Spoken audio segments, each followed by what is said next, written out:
નમસ્કાર. ધોરણ 11 chapter number 3 ત્રિકોણમિતીય વિધેયો. ધોરણ 11 ચેપ્ટર 3 મેથ્સ.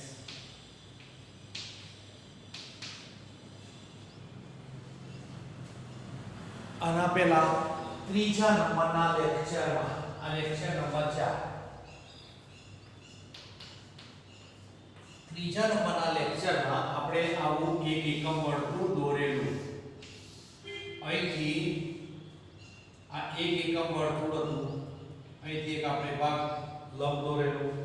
આ બિંદુને P કૌંસમાં AB કહેતા હતા અને આપણે જે કહેતા હોય B કહેતા હતા અને A કહેતા હતા. આ x લખતા કેમ તો આ અંતર x થાય માટે. એટલે આપણે આવું લખી શકીએ કે કર્ણ તે સામેની બાજુ આપણે લખતા ને sin θ બરાબર સામેની બાજુ ભાગ્યા કર્ણ, cos એટલે પાસેની બાજુ ભાગ્યા કર્ણ. એવા બધા ભાગને આધારે આપણે છેલ્લે એવું સાબિત કરેલું કે એકમ વર્તુળ પર આવેલું કોઈ પણ બિંદુ હોય તો એનો xયામ એટલે cos થાય અને yયામ એટલે sin થાય. આવો આપણે નિષ્કર્ષ કરેલો અને એના પરથી પાયથાગોરસના સિદ્ધાંત પરથી આપણે મેળવેલું કે cos2x sin2x 1. એના પરથી પેલા બે રૂપાંતરિત સૂત્રો પણ મેળવેલા. હવે એનાથી એક સ્ટેપ આગળ વધીએ છીએ. જુઓ, ત્રિકોણમિતિ એટલું મોટું છે કે આખું વર્ષ ચલાવો તો એ ઓછું પડે. એટલે આપણે આપણી ચોપડીમાં આપેલું છે એના અનુરૂપ અને એનાથી થોડુંક વધારે જે આપણે આગળ ઉપયોગી આવતું 12ની એક્ઝામ આપીએ તો 12માં બધા જેનો ઉપયોગ આવતો હોય એટલી વસ્તુને આપણે ચલાવીશું. બહુ વિશાળ છે ત્રિકોણ. એટલે અત્યારે આપણે એનાથી આગળ થોડું ચલાવીએ છીએ. આગળ આપણે આવું એક એકમ વર્તુળની વાત કરીએ. આ બધું આજે એક પણ દાખલો નહીં આવશે.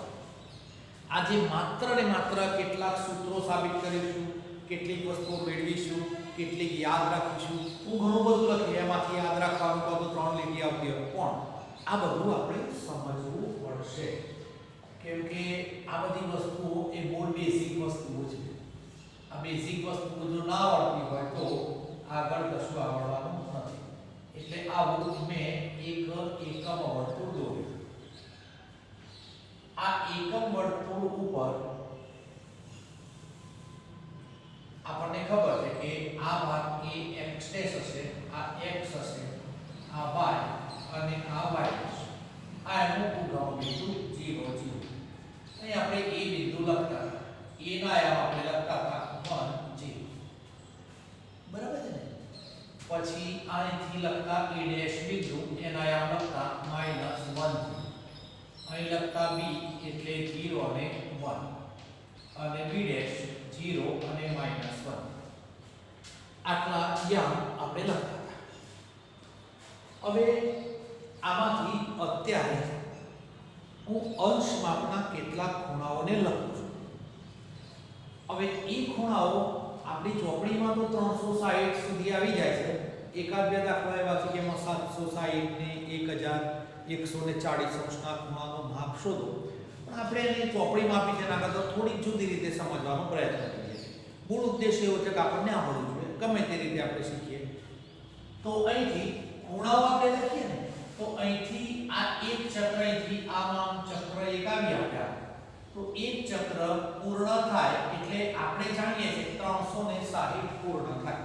360 અંશનો ખૂણો બને. હવે આ એકમ વર્તુળમાં અહીં આપણે જો 0 અંશનો ખૂણો લઈએ તો અહીં કેટલો ખૂણો થાય તો આપણને ખબર કે 0 થી અહીં લંબચોરસ એટલે 90 નો ખૂણો અહીંથી થશે 90. બરાબર છે? અહીંથી અહીં આવીએ એટલે પાછો કેટલો ખૂણો થવાનો તો કે 180 ખૂણો થવાનો. 180 માં 90 ઉમેરો એટલે પાછો કેટલો થવાનો 270 અને અહીં 360 ખૂણો થાય. બરાબર છે? હવે આ 360 પછી આજે 360 માં બીજા 45 સોરી 90 ઉમેરો તો કેટલા થવાના 450 એટલે 450 ની જેટલી કિંમત થાય એટલી જ 90 ની કિંમત થવાની એટલે આના પરથી આપણે યાદ રાખીએ કે 90 ની કિંમત જેટલી થાય એટલી 450 ની થાય આપણી બુકોમાં બધા આ રીતે સમજાય કે આ 360 છે અહીં ધારો કે હું 30 અંશનો ખૂણો લઉં 30 તો 360 + 30 એટલે કેટલા થવાના તો 390 તો 390 ની કિંમત કેટલી થવાની તો જેટલી 30 ની કિંમત થતી હોય એટલું જ મૂલ્ય એનું મળશે પછી sin cos માં આવશે બધી જુદી વાત હતી આગળ આપણે ભણીશું પણ અત્યારે આપણે આ ઉદાહરણ રાખવાનું છે કે 450 થાય અહીં 540 થવાના અહીં 630 થવાના અને અહીં 720 થવાના તો આવા ખૂણાઓ આપણને અહીંથી આપશે એક તમારે માઈનસ ખૂણાઓ પણ આવશે આપણે એનો ઉપયોગ બિલકુલ ઓછો આવે છે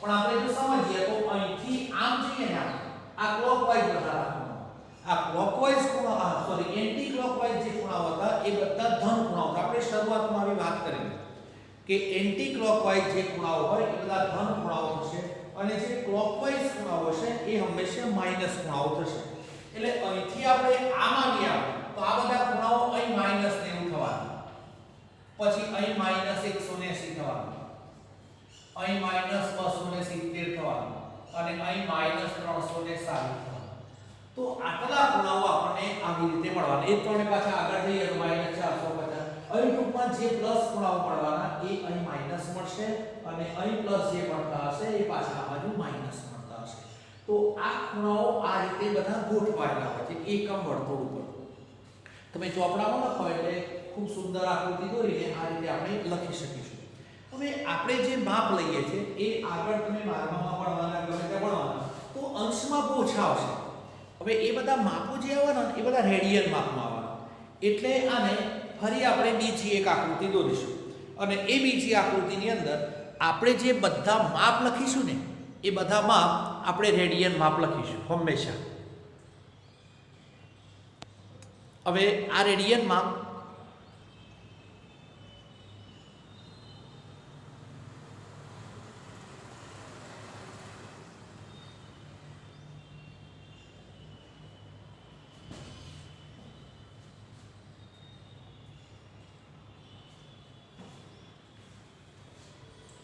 આ બધામાં આજે વિડિયો થોડો બ્લર થાય છે એટલે થોડો ઘણો બ્લર થાય તો પછી સેટ કરી દેવાનું અને ઝૂમ કરીને જો તો હવે આપણે એનાથી આગળ આ જે માપ લખ્યા છે આપણે એ બધા માપ એ અંશ માપમાં લખેલા છે હવે એનાથી આગળ હું રેડિયનમાં બધા માપ લખું એકમ વર્તુળ પણ આપણે દોરીશું છવા બાજુ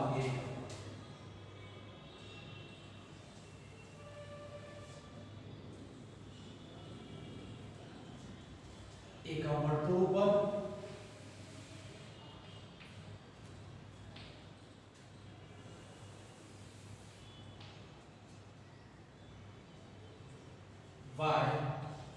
y dash x અને x dash આ 0 0 અહીંથી e બિંદુ આવશે એના આ 1 0 અહીં a dash -1 0 b 0 1 અને b dash 0 -1 આવા બિંદુઓ આપણને મળશે આ બધા બિંદુઓ જે આપણને મળશે એના આધારે હવે આપણે રેડિયન માપને લખીએ એટલે કે પાઈ વાળા માપોને આપણે લખીએ જો પાઈ વાળા માપને લખો તો અહીં 0 આવવાનું આવે બરાબર પછી અહીં કેટલો આવશે 90 એટલે પાઈ બાય 2 આપણે રેડિયન માપમાં લખ્યું 90 * પાઈ / 180 લખાયેલી ખ્યાલ આવી જાય આ પાઈ બાય 2 માં પાછા બીજા પાઈ બાય 2 કર્યો એટલે 180 થવાના એટલે કેટલા થવાના આ પાઈ થવાના અહીંથી પાઈ માં પાછા પાઈ બાય 2 કર્યો એટલે કેટલા થવાના 3 પાઈ બાય 2 થવાના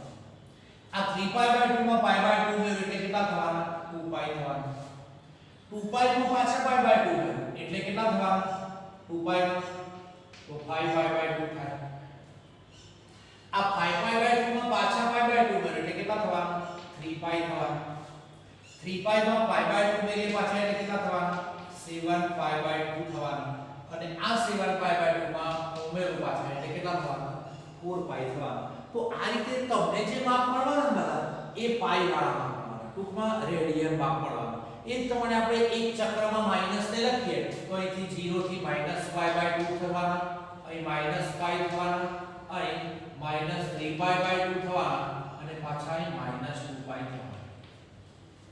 હવે આના પરથી આપણે કેટલીક વસ્તુઓને શીખવાનો પ્રયત્ન કરીએ છીએ કે આજે તમને આપેલું છે એકમ વર્તુળ. આ એકમ વર્તુળ પરથી આપણે એક પહેલા શીખેલા કે કોઈ પણ એકમ વર્તુળ પર આવેલ બિંદુનો એક્સ્યામ હોય એ હંમેશા cos હોય અને વાયામ હોય એ હંમેશા sin થશે. બરાબર છે? તો આના પરથી આપણે આ બધી કિંમતોને શોધી શકીએ અથવા કિંમતોને આપણે લખી પણ શકીએ. જો ધારો કે અહીંથી હું લખું તો sin 0, ધારો કે cos 0 લખીએ તો cos 0 આપણે લખીએ તો cos 0 એટલે એની કિંમત કેટલી થવાની તો કે એક કિંમત થાય કિંમત. પછી એક તમારે sin 0 લખો, sin 0 ની કિંમતને આપણે લખીએ તો એ કેટલી થવાની 0 થવાની. એક તમારે cos 2π ની કિંમત કેટલી થવાની તો 1 થવાની. પાછી cos 2π ની કિંમત પણ 1 જ થાય અને એક તમારે sin 2π એની કિંમત 0 થશે. આ રીતે એકમ વર્તુળ પરથી તમને કિંમતો પણ મળશે. જો અહીંથી sin π cos π/2, cos પહેલો ઘટક છે એટલે મેં લખ્યા cos π/2. જો cos π/2 લખું તો cos π/2 કેટલા થવાના 0 થાય. પહેલો યામ cos. એક તમારે sin π/2 લખું તો sin π/2 બરાબર કેટલા થવાના 1. એટલે sin 90 ની કિંમત 1 થાય, cos 90 ની કિંમત 0 થાય. જો એક તમારે આને આપણે આમ પણ લખી શકીએ કે cos 5π/2 આની કિંમત પણ 0 થવાની અને sin 5π/2 હોય તો એની કિંમત પણ કેટલી થવાની 1 કિંમત. હવે હું એક જ લખીશ માત્ર. એટલે આના પરથી બીજું એક પાઈ વાળું લઉં તો cos π કેટલા થવાના તો -1 થવાના. sin π ની કિંમત લઉં તો કેટલી મળવાની તો કે 0 મળવાની. એક તમારે cos 3π/2, cos 3π/2 ની કિંમત આપણે લખીએ તો કેટલી થશે 0. બરાબર છે? અને sin 3π/2 ની કિંમત થવાની એ પાછી કેટલી થવાની તો કે -1 થવાની. એક તમારે 0 લખ્યા તો 2π લખો તો પણ એ જ થવાની. જુઓ કે cos 2π = 1 અને cos sin 2π = 0 થવાની. તો આ રીતે તમને એકમ વર્તુળ પરથી જે ખૂણો અહીં ધારો કે મળતો હોય એની cos ના સંદર્ભમાં પહેલી કિંમત હોય એટલે 0 થવાની. અહીં જે ખૂણાઓ મળતા હોય એની cos ની કિંમત અહીં 0 થશે અને sin ની કિંમત જે ખૂણો મળતો હોય એની એ જગ્યાએ b બિંદુએ એ sin ની કિંમત તમને હંમેશા 1 મળશે. એટલે આને આપણે યાદ રાખીશું. હવે અહીંથી આપણે એક મગજમાં ચોક્કસ ખ્યાલ આવી જાય કે sin અને cos ની તમે sin ની કોઈ પણ ખૂણો લો તો sin નો કોઈ પણ ખૂણો લો તો એની મહત્તમ કિંમત તમને કેટલી મળવાની તો કે 1 કિંમત મળવાની sin. અને એની ઓછામાં ઓછી ન્યૂનતમ કિંમત કેટલી મળવાની -1. તો આ -1 અને 1 આ જે થયો એને કહેવાય sin નો વિસ્તાર કહેવાય. અને cos ની કિંમત પણ જો મોટામાં મોટી 1 મળવાની, નાનામાં નાની માઈનસ મળવાની. એટલે sin નો વિસ્તાર એ પણ -1 થી 1 થવાનો. એટલે sin અને cos નો વિસ્તાર એ -1 થી 1 થવાનો. એટલે આપણે 10મા ધોરણમાં ભણતા હતા ત્યારે આપણને sin θ ની કિંમત કે sin x ની કિંમત કોઈ પણ આવી આપેલી હતી 4/1 કરતા ઓછી કિંમત તમે જોયું હશે. તો 4/5, 3/5, 12/13, 24/25, 5/25 ગમે તેવી કિંમતો તમને આપેલી છે 1 કરતા ઓછી હશે. અને તમને જો કોઈ આમ કહે દે sin θ = 5/4 તો તમારે કહી દેવાનું કે આ ખોટી વસ્તુ છે. ના થાય. કેમ? તો sin નો વિસ્તાર તો -1 થી 1 છે. sin ની કિંમત ક્યારે પણ 1 કરતા મોટી થાય નહીં. એટલે તમારે જે હોય વ્યક્તિ હોય એમ કહી દેવાનું કે આ ખોટું તમે લખ્યું. બરાબર? તો sin અને cos ની કિંમત -1 અને 1 ની વચ્ચે મળશે. માટે એને આપણે કહીએ છીએ sin નો વિસ્તાર -1 થી 1. બરાબર? હવે એના પરથી પ્રદેશની કિંમત તો ભાઈ sin ની કિંમતમાં તમે કઈ કઈ કિંમતો લઈ શકો પ્રદેશમાં? તો પ્રદેશમાં તમે ગમે તે કિંમતો r ની કિંમતો ગમે તે લઈ શકો. અહીં ધારો કે તમે 5 લાખ લખ્યા હોય તો નીચે 6 લાખ લખો તો એ જવાબ 1 કરતા ઓછો થવાનો તો 5 લાખ ભાગ્યા 6 લાખ લખી શકાય ગમે તે 1 કરતા ઓછો જવાબ થાય કોઈ પણ કિંમત આપણે લઈ શકીએ એટલે આ પ્રદેશ R થશે હવે આપણે જોઈએ કે શૂન્યની વાત કરીએ આપણે આવતું નથી જૂના કોર્સમાં પણ આપણને થોડો ઘણો ખ્યાલ હોવો જોઈએ એટલે આપણે આવું લખીએ છીએ કે sin ની કિંમત ચલો હવે હું આવું શોધવા માંગુ છું sin ના શૂન્ય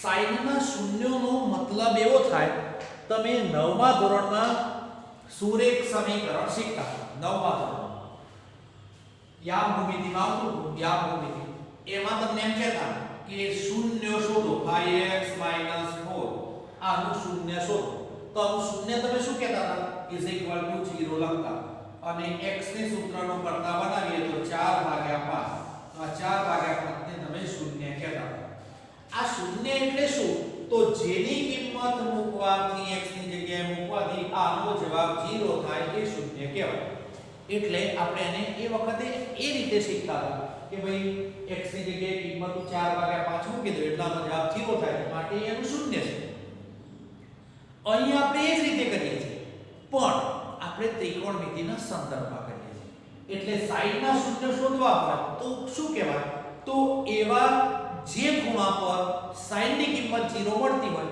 એને sin ના શૂન્ય કહેવાય sin ના શૂન્ય એટલે શું કહેવાય એવો ખૂણો કે જેની કિંમત sin માં મૂકવાથી 0 થાય તે તો જો sin એટલે બીજો ઘટક 0 મળતો હોય એવા બે જ બિંદુઓ છે કયા બિંદુઓ છે એક તો a બિંદુ અને બીજું a' બિંદુ તો a અને a' આગળ જેટલા ખૂણાઓ તમને મળે છે a અને a' આગળ તમને જેટલા ખૂણાઓ મળવાના એ બધા ખૂણાની વેલ્યુ એ sin ની શૂન્ય થશે એટલે કયા ખૂણાઓ છે બા તો એક તો 0 મૂકો ને એટલે 0 જવાબ આવે sin pi એટલે કેટલા થવાના 0 થાય sin 2 pi એટલે કેટલા 0 sin 3 pi એટલે કેટલા 0 sin 4 pi એટલે કેટલા 0 આવા કેટલા તો ઘણા આપણે લખીએ ના શકીએ માઈનસ બાજુ લો તો કેટલા થાય માઈનસ પાઈ લખો ને એટલે 0 થાય આ બાજુ માઈનસ 2 પાઈ લખો એટલે કેવા થવાના 0 તો આ બધા ખૂણાઓ એવા ખૂણાઓ છે કે જેની કિંમતને આપણે sin માં મૂકીએ તો sin ની કિંમત એ શૂન્ય થાય છે માટે આ બધા ખૂણાઓને આપણે sin ના શૂન્ય કહીશું આટલા બધા ખૂણાઓને આપણે સાથે લઈને ક્યાં જવાનું એટલે આજે આવી છે એ તમને આપણે પાછું પહેલાનું ચેપ્ટર જોયું યાદીની રીત અને ગુણધર્મની રીત આ યાદીની રીત આપણે લીધી તો એને હું ગુણધર્મની રીતે લખું તો એને હું સરળતાથી આ લખી શકું અને યાદ રાખવાનું k pi such that k belongs to z લખાય આ બાજુ 0 મૂકો એટલે 0 1 મૂકો એટલે pi 2 મૂકો એટલે 2 pi 3 મૂકો એટલે 3 pi 4 મૂકો એટલે 4 pi -1 મૂકો એટલે -pi -2 મૂકો એટલે -2 આ બધા ખૂણાઓ મળશે આપણને તો આ તમને જે મળ્યું એને કહેવાય sin ના શૂન્યનો ગણ બરાબર છે હવે sin ના શૂન્યનો ગણ એટલે એનો મતલબ એવો થયો કે sin x 0 થાય એવો આ x હવે આપણે tan ની વાત કરીએ તો tan x ના શૂન્ય કેટલા મળે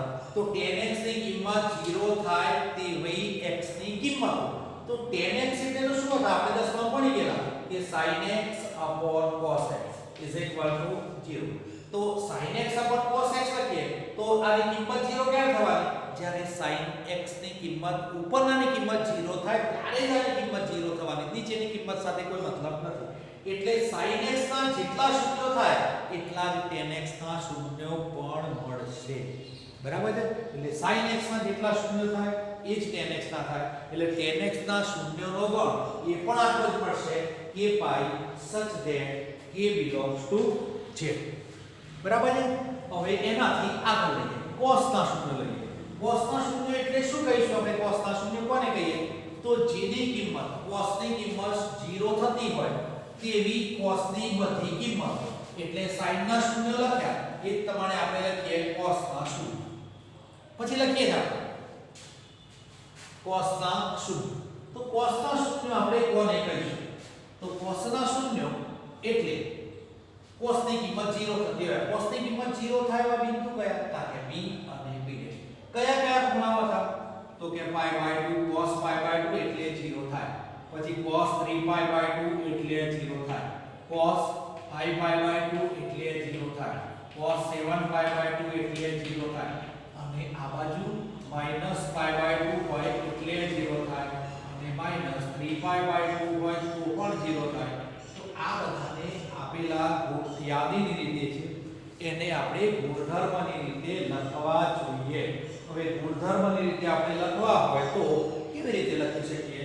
તો આમાંથી ના ખબર પડે તો 1/2 ને કોમન કાઢી લો. 1/2 ને કોમન કાઢી લો તમે જો આમ લખો ડેશ 1/2 ને કોમન હાફ π/2 ને કોમન કાઢી લો તો કેટલા મળવાના? ડેશ -3 -1 1 3 5 0. આ શું મળ્યા? અયુગ્મ સંખ્યાઓ મળી. આની જગ્યાએ આપણે લખી શું શકીએ? 2k + 1 અને k belongs to z. જો આમાં 0 મૂકું ને તો 1 મળે, 1 મૂકું એટલે 3, 2 મૂકું એટલે 5, 3 મૂકું એટલે -7, -1 મૂકું એટલે -2 મૂકું એટલે -5. તો આ તમને જે મળ્યું 2k + 1 π/2 such that k belongs to z. તો આ તમને જે મળ્યું એને કહેવાય કોસના શૂન્યનો ગણ. આ કોસના અને કોટના એના શૂન્યનો ગણ તમને એક સરખા જ મળશે. કેમ એક સરખા મળશે? તો કોટ એટલે આપણે જાણતા હતા કે cos/sin. તો આની કિંમત 0 થાય એ આ જ પ્રકારે. તો કોટ અને કોસના શૂન્યના ગણ તમને એક સરખા જ મળશે. હવે બાકીના સેકના કોસેકમાં કેવી રીતે થાય છે, શું થાય છે, એ બધું જ્યારે એનો અત્યારે તમે બહુ શિક્ષિત આ બધું જોશો ને તો પાછા મોડા થઈ જાય એવું કામ છે. એટલે અત્યારે આટલી વસ્તુઓ મને યાદ રાખવાની છે અને આ વસ્તુઓ આપણે જે લખીને એને આપણે ખૂબ સરસ રીતે યાદ રાખવાની. અને એને કેવી રીતે લખાય એ આપણે એક કોષ્ટક બનાવીએ છીએ અને એ કોષ્ટકને તમારે યાદ રાખવાનું છે. બરાબર છે? તો એ કોષ્ટકને પહેલા આટલું આવડને લખી દેવાના નોંધમાં. આ પણ વસ્તુ તમારે નોંધમાં લખવાની અને આટલું લખાય એટલે હું તમને એક કોષ્ટક દોરું. બરાબર? આ કોષ્ટકને આપણે યાદ રાખીશું. ઓકે? તો હવે આપણે લખીએ પ્રદેશ એનો કેટલો થાય, વિસ્તાર કેટલો થાય અને શૂન્યોના ગણ કેટલા. તો જો મેં એક કોષ્ટક બનાવ્યું છે ત્રિકોણમિતિય જે લખ્યું છે sin cos tan cot cosec અને sec. એનો પ્રદેશ લખ્યો છે, વિસ્તાર લખ્યો છે અને શૂન્યના ગણ. બરાબર? પહેલા આપણે પ્રદેશની વાત કરીએ. સોરી, પ્રદેશની નથી કરી, છેલ્લે કરી. વિસ્તાર લખ્યો. sin નો વિસ્તાર આપણે કેટલો લખતા હતા? તો કે -1 થી 1. cos નો વિસ્તાર કેટલો લખતા હતા? -1 થી 1. tan નો આ, cot નો આ અને cosec no r -1 to 1, sec no r -1 આ કેવી રીતે આવે એવું સમજાય. પણ દાખલાઓ જેમ ચાલે એમ બધું આજે હું ભેગું કરી દઉં તો તમે કંટાળી જશો. એટલે મેં શોર્ટમાં 2-4 સમજાવ્યું. આ બધા જ્યારે આવશે ત્યારે પાછા સમજાઈ જશે. બરાબર છે? શૂન્યના ગણ. તો શૂન્યના ગણ સાઈડમાં આપણે શું લખતા હતા? તો કે લખતા હતા k such that k belongs to z. ટેનમાં પણ શું લખતા હતા? ટેનમાં પણ એ લખતા હતો k such that k belongs to z. બરાબર છે? હવે એક તમારે કોસમાં શું લખતા હતા? તો કોસમાં લખતા હતા 2k + 1 π/2 such that k belongs to z. કોટમાં પણ એમ લખતા હતા 2k + 1 π/2 k belongs to z. હવે sec અને cosec આની કિંમત ક્યારે પણ શૂન્ય થવાની નથી. અને શૂન્ય નથી થવાની માટે આપણે આના શૂન્યના ગણ લખીશું 5. આપણે ઓલો વાત કરી પ્રદેશનો sin નો r લખતા હતા અને આનો r લખતા હતા. tan માં શું લખતા હતા? તો tan માં sin/cos લખતા હતા. હવે આપણે આવું જાણતા હતા કે કોઈ પણ વખતે cos ની કિંમત જો 0 થાય તો tan ઇન્ફિનિટી થાય. તો એનું આપણે શું લખતા હતા? કે આવું આપણે લખતા હતા કે r જે cos ના શૂન્યના ગણ હોય એને આપણે લખવાનું r - 2k + 1 અને π/2 k belongs to z. આપણે આવું લખતા.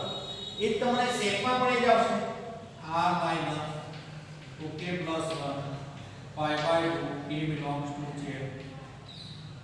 કોસમાં કોટમાં શું કરતા cos upon sin એટલે શું લખાય r minus k pi k belongs to z અને અહીં પણ r minus k pi such that k belongs to z.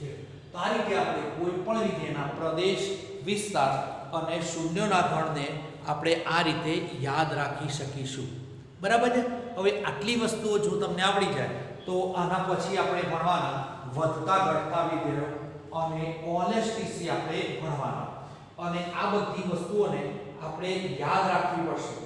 જો તમને યાદ નહીં હોય આ બધી વસ્તુઓ તો ત્રિકોણમિતિમાં નહીં આવડે. હજુ 2 લેક્ચર એવા આવશે કે જેમાં એક પણ દાખલો નથી ગણવાનો, માત્ર ને માત્ર તમારે સમજવાનું જ છે. બરાબર છે. એટલે આ બધા જે લેવાય છે પિરિયડો એમાં બરાબરનું ધ્યાન રાખવું પડશે. એટલે ત્રિકોણમિતિ છે ને એટલે એક સાથે હું બધું 2-2 કલાકનું નથી ભણાવતો, એટલે હું અડધો કલાકનું જ મૂકું છું કે આટલું તમને કમ્પ્લીટ આવડી જાય એટલે આપણે નેક્સ્ટ આગળ ચલાવીશું. બરાબર છે. એટલે આપણે આટલે સુધી આજે રાખીશું. આજે આપણે આવું શીખ્યા કે યાદ આવું રાખવાનું છે કે એકમ વર્તુળ પર આવેલ કોઈ પણ બિંદુનો x એમ એટલે cos કહેવાય, y એમ એટલે sin. ત્યાર પછી આપણે પ્રદેશની વાત કરી, વિસ્તારની વાત કરી અને શૂન્યોના ગણની વાત કરી. તો પ્રદેશ કેવી રીતે મળે, વિસ્તાર કેવી રીતે આપણે નક્કી કર્યો અને શૂન્યના ગણ કેવી રીતે નક્કી કર્યા તે. એટલે શૂન્યના ગણ એટલે શું કહેવાય, જે બિંદુ આગળ cos ની sin ની જેની કિંમત શૂન્ય મળતી હોય એવા જે ખૂણાઓ છે એને ગુણધર્મ રીતે લખેલા હોય એને શૂન્યના ગણ કહેવાય. બરાબર છે. એટલે આ રીતે આપણે આને યાદ રાખીશું. વિસ્તાર એટલે આમાંથી મોટી કિંમત ક્યારે ન હોઈ શકે. r -1 to 1 લખ્યા છે એટલે આનો મતલબ એવો થાય કે sin અને cos sec અને cosec ની કિંમત આ -1 અને 1 માં નહીં હોય.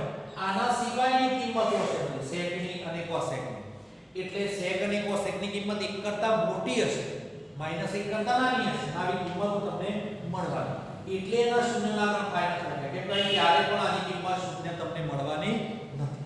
ઓકે, આટલે સુધી આપણે રાખીશું અને આ બધી વસ્તુઓને તમારે ખૂબ ધ્યાન રાખવું.